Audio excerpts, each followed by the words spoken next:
The sleepless beginning. The night was quiet, but inside the small room a man sat on the edge of his bed.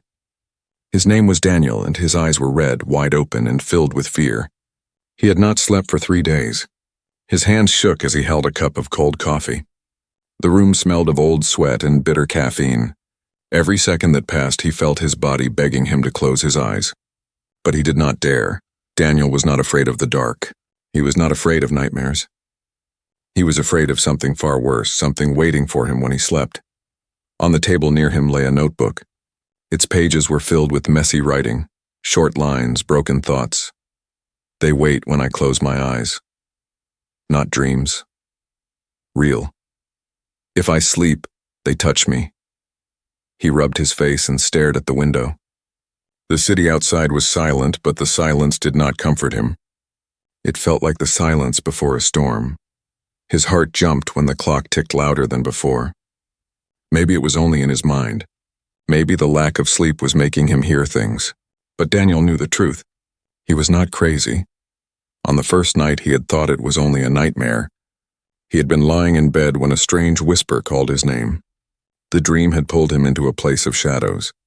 Shapes with long arms and faceless heads had crawled toward him. Their hands reached out, cold as ice. He had woken up screaming, his chest wet with sweat. But the next morning there had been marks on his arm, small burns like fingers pressed against his skin.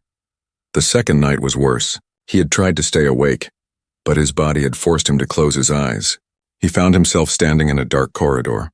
The floor was made of something alive moving under his feet. The whispers returned, louder, calling him from every side. The faceless creatures came closer, stretching their arms. One of them touched his shoulder. He woke again, gasping for breath. This time there was blood on his shirt.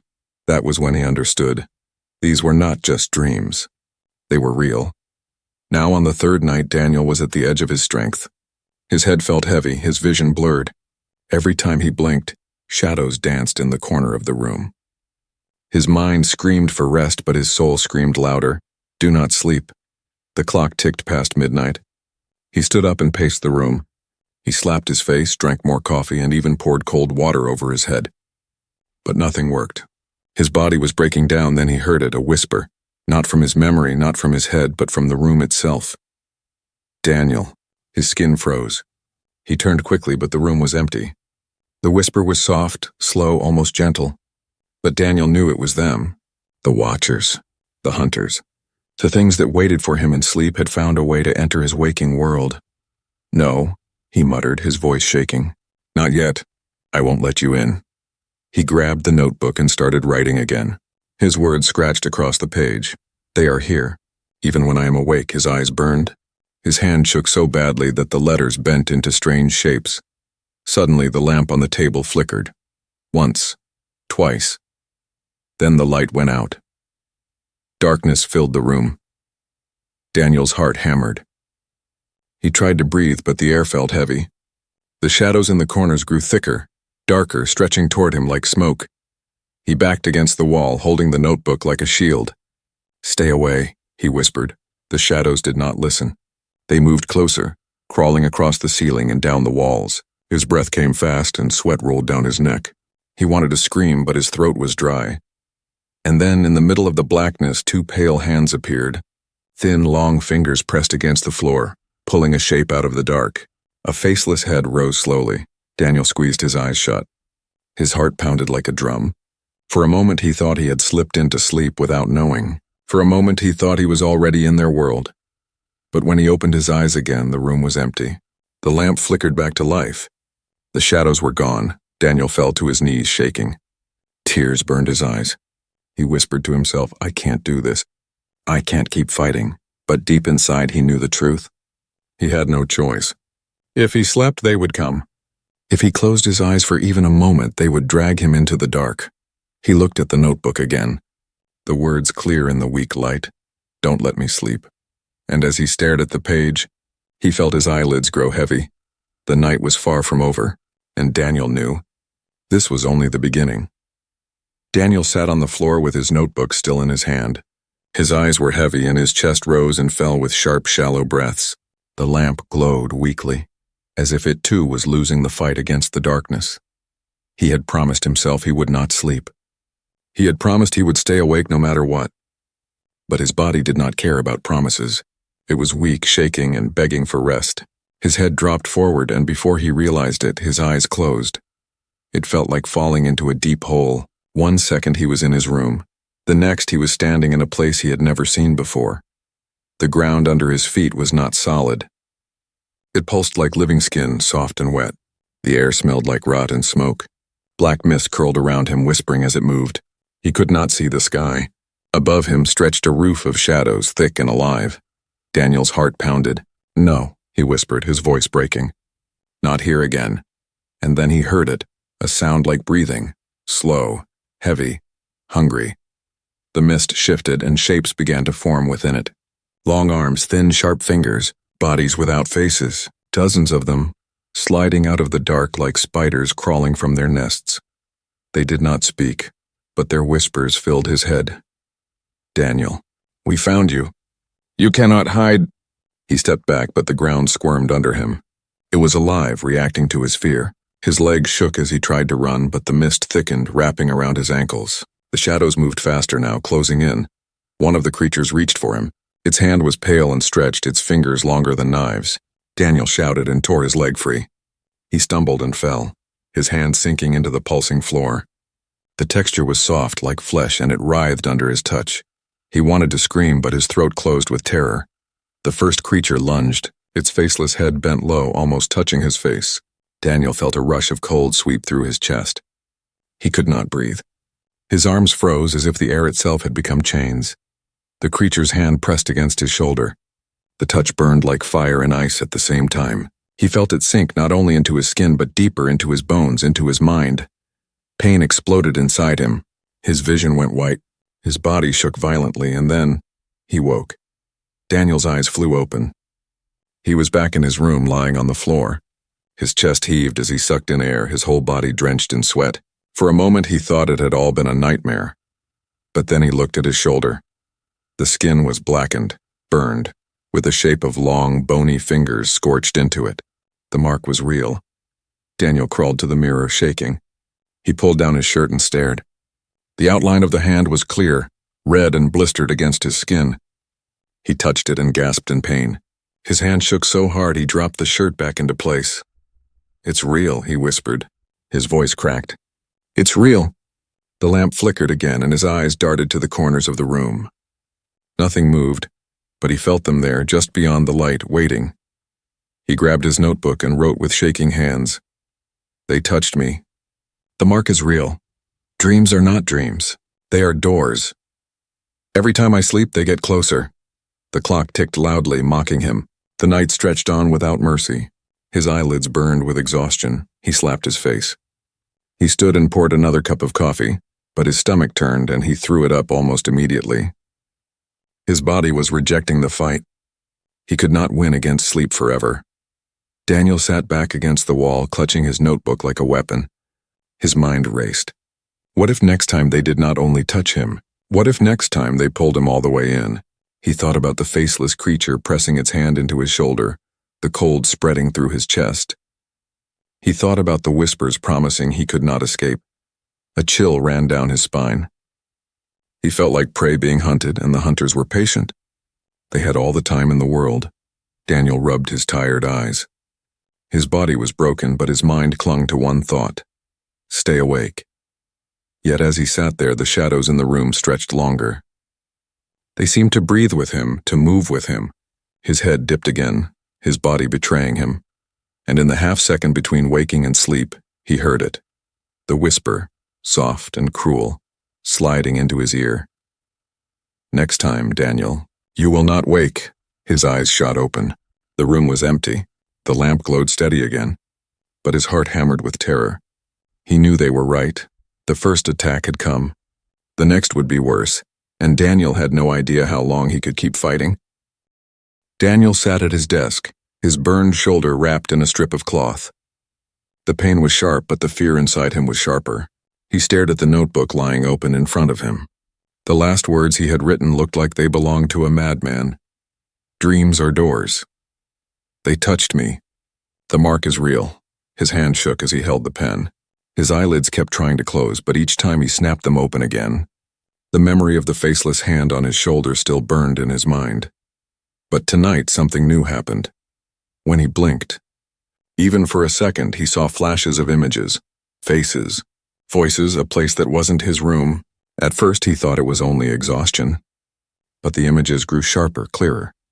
He saw a dark room filled with notebooks like his, pages scattered on the floor.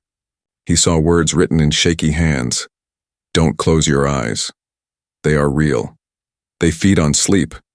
And then he saw a man, an old man with hollow eyes and a thin face. His voice whispered directly into Daniel's ear, though his mouth barely moved. They will not stop. Daniel jerked back, gasping. He looked around his apartment, but he was still alone. His hands clenched the table. The whisper had not come from outside. It had come from the dream space from the other side. For a long time he sat frozen, staring at the wall. But then, against his fear, curiosity began to grow. Who was the old man? Was he another victim? Was he still alive? Daniel opened his notebook and wrote, "Others exist. I am not the only one." The thought gave him both hope and dread. If others had faced the same horror, maybe he could learn how to survive. But if they had failed, then maybe he would fail too. The clock struck 2 in the morning. His body trembled with exhaustion. He could not keep fighting much longer. Finally, he made a choice. He sat back in the chair, closed his burning eyes, and let himself drift. The darkness came quickly, pulling him down. When his vision cleared, he was no longer in his room. He stood in a long hallway of stone, walls cracked and dripping with black water. The air was heavy with whispers. At the end of the hallway, the old man waited. His back was bent, his hands twisted, and his eyes wide with terror. "You came," the old man rasped. "I prayed someone else would find me before it was too late." Daniel's voice shook. "Who are you?" "My name is Carter. I was like you, a dreamer they hunted. I tried to fight them. I tried to warn others, but no one believed me. Warn me about what?" Carter's eyes filled with pain. "They are not spirits. They are not demons. They are hunters from beyond. They live in the space between sleep and death. Every time you close your eyes, you walk into their world." Daniel's blood turned cold. "What do they want from us?" "They feed," Carter whispered. "Not on flesh, not on blood, but on fear. On the human soul itself. They take piece by piece until nothing is left. You felt it, didn't you? When they touched you?" Daniel's hand went to his burned shoulder. The memory of the cold, the emptiness that spread through him rushed back. He nodded slowly. Carter leaned closer, his face pale and hollow. "Every time you resist, they push harder. They will follow you until you cannot run anymore. You cannot hide. You cannot fight forever." Daniel's chest tightened. "Then how do I survive?" For a moment, Carter was silent. Then he whispered, "There is only one way. Face them, enter their nest, kill their queen. If the queen dies, the link will break. If she lives, you will never wake again." Before Daniel could speak, the whispers grew louder. The hallway trembled. Shadows slid down the walls like oil crawling toward them. Carter's face twisted with fear. "They've found us," he hissed. "Go! Wake up before it's too late." Daniel turned to run, but the shadows were already on him. Long fingers stretched out, brushing his arm. He shouted in terror. He woke with a scream. His chair fell backward and he crashed onto the floor. His chest heaved as he gasped for breath. His clothes were soaked in sweat. The lamp flickered again, and the room felt colder than before. Daniel clutched his notebook, his hand trembling as he wrote, "His name is Carter. Hunters feed on fear. The queen must die." He stared at the words until they blurred. His shoulder throbbed with pain. His heart raced with fear. But for the first time since this nightmare began, Daniel felt something new. Not hope. Not safety. A warning. And warnings always meant one thing. The danger was only beginning. Daniel's body trembled as he sat against the wall. His notebook lay open beside him, filled with words that made little sense to anyone but him. Hunters feed on fear. The queen must die. The name Carter circled again and again, scratched into the page like a warning carved into stone. Daniel rubbed his burning eyes. He had stayed awake for almost 4 days now. His hands shook, his heart raced, and every nerve in his body screamed for sleep. But Carter's voice echoed in his mind. Every time you close your eyes, you walk into their world. The hunters were waiting. He knew it, he could feel them. Even now, in the dim glow of the lamp, shadows stretched across the walls as if they were alive. Daniel blinked. For a moment, just a moment, he thought he saw one of the faceless creatures standing in the corner of his room. He rubbed his eyes hard, but when he looked again, the corner was empty. "No," he whispered. Not while I'm awake, but deep down he was no longer sure. The night dragged on, each second heavier than the last. Daniel drank coffee until his stomach churned. He slapped his own face to keep himself alert. He even stood in the shower with cold water pouring down his back, but his body was breaking. When dawn arrived, his head dropped forward. His eyes closed without permission, and the chase began. He found himself running through endless corridors made of shifting shadows. The floor beneath his feet was wet, sticky, almost breathing. The walls pulsed as if veins ran through them. The air carried whispers, thousands of them hissing his name. Daniel, Daniel, Daniel. His breath came in ragged gasps. He turned a corner and there they were, the hunters, dozens of them. Their long arms scraped against the walls, their faceless heads tilted in unnatural angles, their fingers stretched and curled, reaching for him. Daniel turned and ran. His legs burned, but fear drove him forward. The corridor twisted, bending into impossible shapes. Each door he passed led to nothing but more shadows. Behind him, the hunters moved without sound, their bodies sliding faster than his feet could carry him. He glanced back once and saw them crawling on the walls and ceiling like insects. He screamed and pushed harder. At the end of the corridor, a doorway glowed faintly with pale light. Hope surged through him. He sprinted toward it, but the ground shifted under his feet, softening like mud. His legs sank. He struggled, pulling himself forward inch by inch. The hunters closed in. Cold fingers brushed against his back. He felt his chest tighten, his breath vanish. His mind screamed, "No, not this time." With a desperate cry, he ripped his legs free and threw himself toward the door. He crashed through it and fell. He landed hard on a floor of broken stone. The light was gone. Around him stretched a vast chamber, endless and empty. Shadows hung from the ceiling like vines. The air was thick, heavy, alive. Then he heard the sound, a slow, deep pulse. Like a heartbeat, it shook the walls. It shook his bones. From the darkness, something massive moved. Daniel froze, his breath caught in his throat. A shape larger than any of the hunters slithered forward. He could not see it clearly, but he felt it. A presence so powerful it crushed the air around him. The whispers grew into screams inside his head. "Queen." Carter's words returned like a knife. "Kill the queen or you will never wake again." Daniel stumbled back, his body trembling. But before he could move farther, the hunters spilled into the chamber behind him. Dozens, maybe hundreds. Their faceless heads turned in unison. Their fingers stretched toward him. He was trapped. Daniel's chest heaved. His mind spun with panic. The hunters advanced, slow and certain, their prey already caught. "No," he whispered. "Not yet. Not like this." He forced his eyes shut and screamed with all his strength. When he opened them again, he was back in his room. Daniel collapsed onto the floor, gasping for air. His entire body shook as if he had been running for miles. His skin was wet with sweat, his heart racing like a hammer. The lamp buzzed above him. The room looked normal again, but his shoulder burned hotter than before, the black mark spreading down his arm. He grabbed the notebook and scribbled with shaking hands. "The queen is real. She waits in the dark chamber. They will chase me until I face her." He dropped the pen and buried his face in his hands. His body ached. His mind screamed he could no longer trust the light. He could no longer trust the waking world. The hunters had broken through the walls of sleep, and Daniel knew, next time they might not let him wake at all. Daniel sat on the floor, his notebook open beside him. His hand rested on the page he had just filled. "The queen is real. They will chase me until I face her." The words blurred as his vision swam. His head throbbed, his body begged for rest, and his heart beat like a drum inside a cage. He had lost count of how many days he had been awake. The coffee was no longer helping. The slaps to his face did nothing. Even the cold shower had failed. His body was breaking down, and no human strength could fight sleep forever. When his eyes closed this time, he did not fall into darkness. He fell into both. Half his vision showed his room. The lamp still glowed. The clock ticked, His body sat slumped in the chair, but the other half showed something else.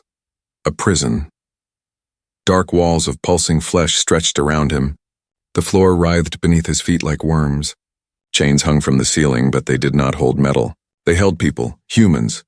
Dozens of them, hanging in the air, eyes closed, faces pale. Their mouths moved without sound as if they were screaming silently. Daniel's stomach turned. He stumbled forward, but the ground pulsed under him, sticky and warm. He gagged. Where am I?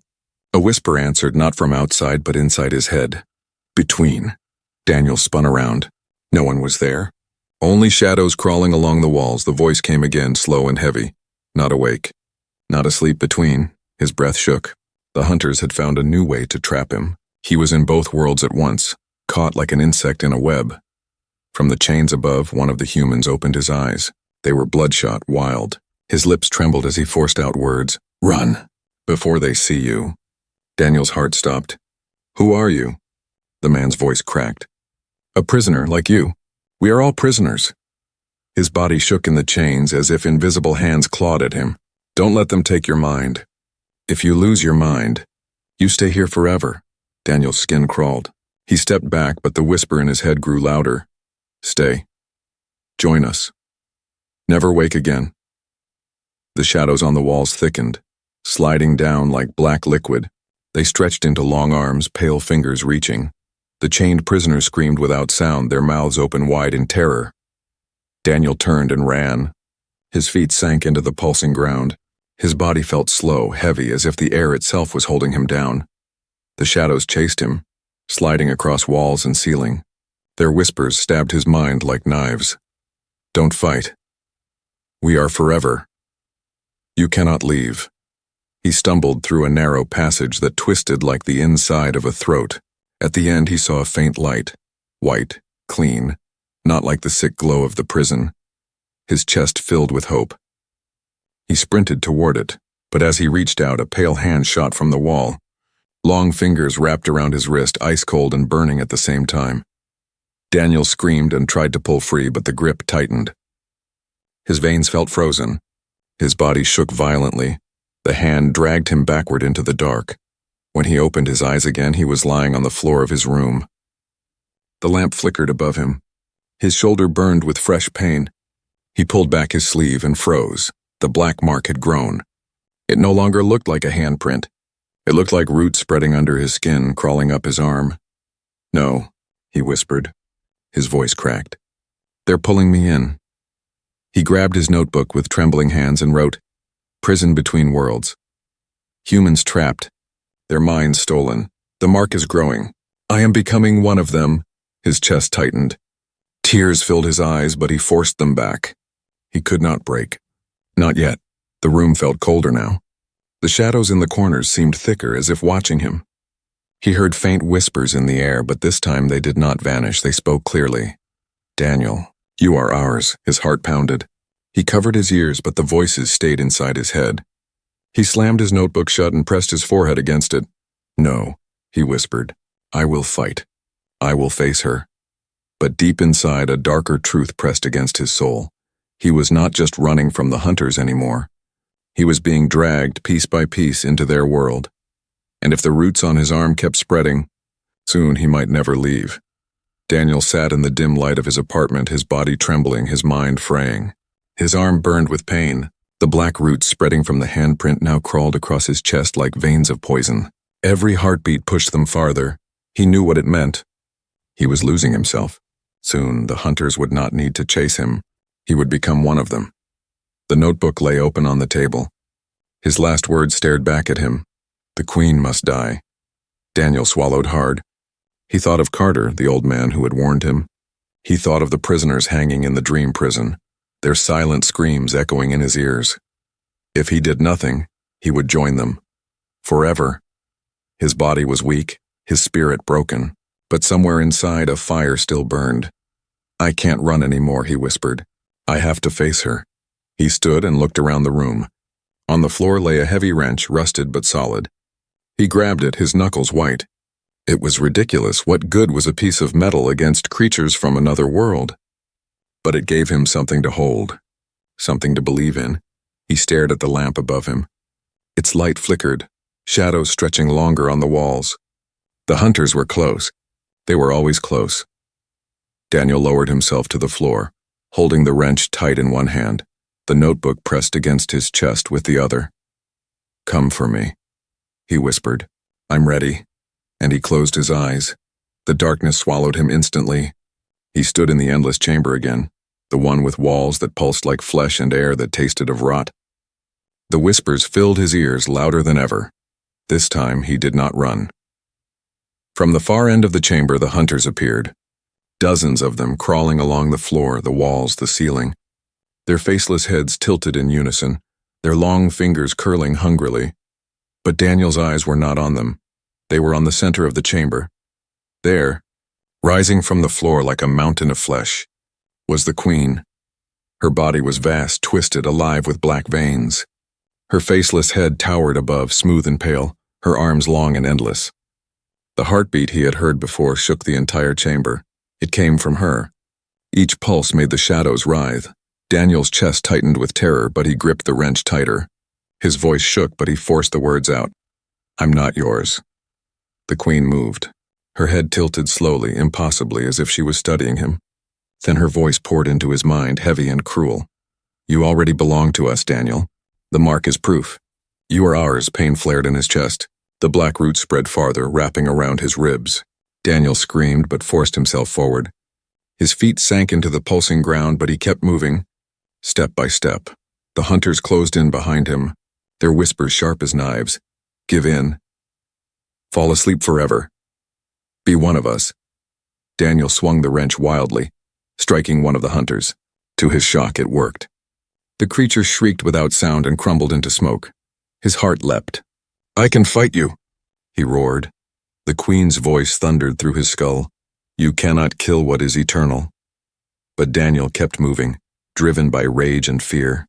He pushed through the crowd, swinging the wrench, each strike breaking faceless bodies into shadow and mist. They came at him from every side, claws tearing into his skin, but he fought like a man with nothing left to lose. Finally, he stood before her. The queen loomed above him, her faceless head tilting low. Her long fingers stretched, reaching to grasp him. Daniel screamed with all his strength and raised the wrench high. He drove it down into her chest. The sound was like breaking stone. The queen shrieked inside his head, a scream so loud it split his thoughts apart. The chamber shook violently. The hunters howled as their bodies dissolved into smoke. But Daniel was not free. Her hands wrapped around him, pulling him closer, crushing him in her grip. The black veins on his chest burned like fire. His vision blurred. His body weakened. Her voice filled his skull one last time. "If I die." "You die with me," Daniel gasped, struggling for air. His body shook in her grasp. But then he thought of Carter. He thought of the prisoners. He thought of himself, broken and alone, fighting for one final chance. With his last strength, he whispered, "Then let's die together." He drove the wrench deeper into her chest. The queen screamed again. Her massive body cracked, splitting into shards of shadow. The chamber collapsed, walls tearing apart as light poured in. The hunters melted into nothing. Their whispers silenced forever. Daniel's body fell through the collapsing world, his vision fading, his breath shallow. And then, nothing. He woke. His eyes flew open to the soft glow of his lamp. He was lying on the floor of his room, the wrench still in his hand. His chest heaved and tears rolled down his face. The mark on his shoulder was gone. The roots had vanished. The shadows in the corners were only shadows again. Daniel sat up slowly, shaking. He picked up the notebook and turned to a fresh page. His hand trembled, but he wrote, "I killed the queen. The hunters are gone." For the first time in days, he felt the weight of true exhaustion. But this time he did not fight it. He lay back on the floor, closed his eyes, and drifted into sleep, and no one came for him. The silence was strange. Daniel lay on the floor of his apartment, the wrench still clutched in his hand. His chest rose and fell with heavy breaths. For the first time in days, no whispers echoed in his ears. No shadows crawled across the walls. The mark on his shoulder was gone, his skin clean once more. He sat up slowly, still trembling. The lamp above him glowed steady, no flicker, no dimming. The room looked ordinary again, as if nothing had ever happened. Daniel laughed weakly, the sound dry and broken. "I did it," he whispered. "They're gone." His notebook lay open on the floor. He picked up the pen with a shaking hand and wrote in large, uneven letters, "I killed the queen. The hunters are gone." He stared at the words, as if writing them made them real. For the first time in forever, he felt safe. When morning came, Daniel opened his eyes after real sleep. Not the restless dozing of before, not the half-conscious state of terror, but true, heavy, peaceful sleep. The sun lit his room. The air was warm. He felt alive again. He stumbled into the kitchen and poured a glass of water. His hand still shook, but the fear was gone. He could breathe again. He could think again. But as he drank, something caught his eye. On the edge of the table lay the wrench. Its metal surface was cracked, black veins crawling across it like scars. Daniel froze, staring. He reached out slowly, his fingers brushing the metal. The veins pulsed for a second, just a second. He thought he heard it. A heartbeat. Daniel stepped back, his chest tight. "No," he whispered. "You're gone. I killed you." He looked around the room. The shadows seemed normal. The light was strong. But the wrench pulsed again, faint but certain. His mind spun. What if he hadn't killed her? What if she had let him win? What if this was another trick, another dream inside a dream? His hands shook as he grabbed the notebook and scribbled, "Not sure if it's over. The queen's heartbeat is still here." The pen tore through the paper, his writing frantic. He dropped it, gasping, and then the whisper returned, so soft, so faint he almost thought it was his imagination. "Rest, Daniel. You earned it." His heart stopped. His skin turned cold. He spun around, but no one was there. The whisper came again, closer now. "Sleep, Daniel. Sleep forever." Daniel backed against the wall, clutching the wrench. The heartbeat grew louder, pulsing through the room, shaking the air. The shadow stretched again, long and dark, reaching across the floor. "No," he shouted. "I killed you. You can't be here." The walls trembled. The lamp flickered. The whispers rose all around him. "You never killed me. You only opened the door wider. Now you belong to us." Daniel pressed his hands to his ears, but it was no use. The voices were inside him, crawling through his thoughts. He screamed and swung the wrench at the air, desperate, wild. The black veins glowed across its surface with each strike. The ground beneath him shifted. The floor was no longer wood. It pulsed like flesh. His apartment twisted, the walls stretching into darkness. He was back in the chamber. The queen rose again, larger than before, her faceless head tilting low. Her voice thundered through him, shaking every part of his body. "You cannot kill what is eternal." Daniel fell to his knees, his body broken. Tears ran down his face. His last strength drained away. He looked at the notebook still clutched in his hand. His writing glared back at him. "Don't let me sleep." With his final breath, he whispered, "I tried." The shadows closed in. Morning light spilled into the apartment. The room was quiet. The notebook lay on the floor, its last page filled with frantic lines. The wrench rested beside it, black veins crawling across its surface. Daniel's body sat slumped in the chair, his eyes closed, his chest still. And though the world was silent, in the corners of the room, the shadows pulsed, waiting, watching, hungry.